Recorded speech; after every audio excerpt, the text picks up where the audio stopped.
Reggaeton had rules. Not written down, not officially announced, but everyone knew them. Be tough, be dominant, be untouchable. No softness, no vulnerability, and definitely no painted nails. For years, the genre moved like a closed circle. Same energy, same image, same expectations. If you stepped outside that box, you didn't just risk criticism, you risked being erased.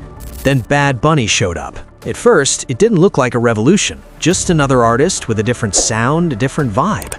But if you looked closer, something felt off. Not wrong, just unfamiliar.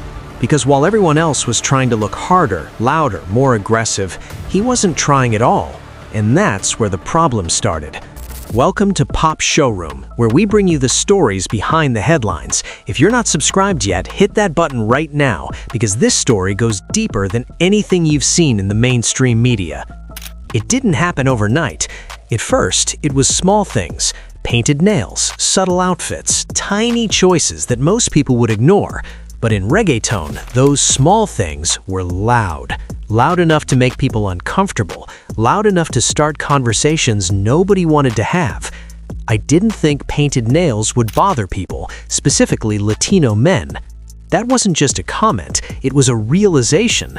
Because the reaction wasn't just criticism, it was personal. It hit something deeper, something cultural, something fragile. And instead of backing down, he leaned in. Then came 2020, the moment that didn't just shake the industry, it exposed it. The Yo Perreo Sola video. On the surface, it looked like art, creative, bold, different, but underneath, it was a direct challenge, a full drag transformation in reggaeton. Let that sink in. A genre built on hyper-masculinity suddenly had its biggest stars stepping outside that identity completely, not halfway, not subtly, fully, and people lost their minds. Not because they didn't understand it, because they did. Because it forced a question nobody wanted to answer. What if masculinity in reggaeton was never as solid as it claimed to be? But here's where it gets deeper. This wasn't just about fashion or aesthetics or even self-expression. It was about control. For years, the genre controlled how artists should look, act, and exist. It rewarded conformity and punished difference. And most artists followed the script, not because they wanted to, because they had to. Except him. He didn't just ignore the script, he exposed it. And then he went further. A live TV performance, millions watching, a moment that could have been safe, polished, predictable. Instead, he wore a shirt that said, "They killed Alexa." It wasn't random, it was a reference to the murder of Alexa Negron Luciano, a transgender woman in Puerto Rico, a case that sparked outrage, but also revealed how quickly society moves on. But he didn't let it fade, he brought it to the stage, forced people to look, forced them to sit with it. No distractions, no filters, just a message. And suddenly, this wasn't about music anymore. Because here's the truth most people miss. The real rebellion wasn't the outfits, it wasn't the nails, it wasn't even the performances. It was the refusal to play the role. He didn't act tough when people expected it. He didn't hide softness to fit in. He didn't shrink himself to stay comfortable for others. And in a space where image is everything, that was dangerous. Now pause for a second, because this is the part people don't say out loud. The discomfort around him was never really about him. It was about what he represented. Freedom. And freedom makes people nervous. Because if one person breaks the rules and still wins, what does that say about everyone else who stayed inside them? And this is where things get uncomfortable, because a lot of the criticism didn't come from outsiders, it came from inside the culture, from people who felt like something sacred was being disrupted. But was it really sacred, or was it just familiar? Here's the twist. Most people think he changed reggaeton, but he didn't. Reggaeton was already changing. He just refused to pretend it wasn't. He became the visible version of a shift that was already happening behind the scenes. The difference is, he didn't hide it, he amplified it. And that's why it felt so sudden, so shocking, so controversial.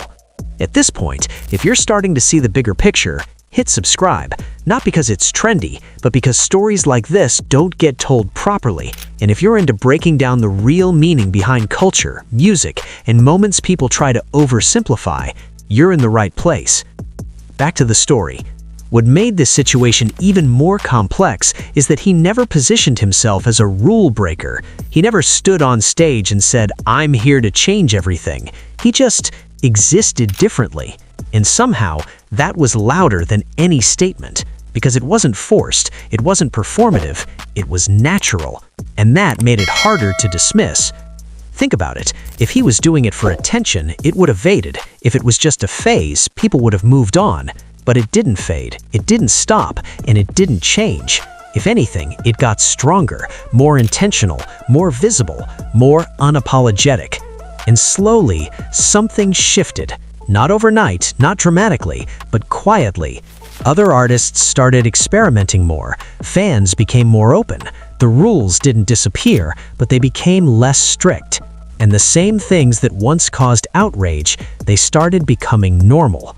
That's how real change happens, not with loud announcements, but with consistent disruption. Here's the part that hits the hardest. He didn't just challenge the industry, he challenged the audience, because it's easy to say, "Be yourself," until someone actually does it in a way that makes you uncomfortable. Then suddenly, it's complicated. And that's the lesson, not the surface-level one people usually take, the real one. Sometimes the biggest impact you can make isn't by trying to be different, it's by refusing to be limited. Even when it costs you approval, even when people misunderstand you, even when it creates tension. Because that tension, it's not always a bad thing. Sometimes it means you're revealing something people weren't ready to see. By the end of it all, one thing became clear. He didn't break reggaeton, he revealed its limits, and once people saw those limits, they couldn't unsee them. So no, it was never just about the music. It was about presence, choice, and the courage to exist outside expectations. And whether people loved it or hated it, they felt it. If this made you see things differently, even a little, subscribe and stick around, because there are more stories like this, and they only get deeper from here.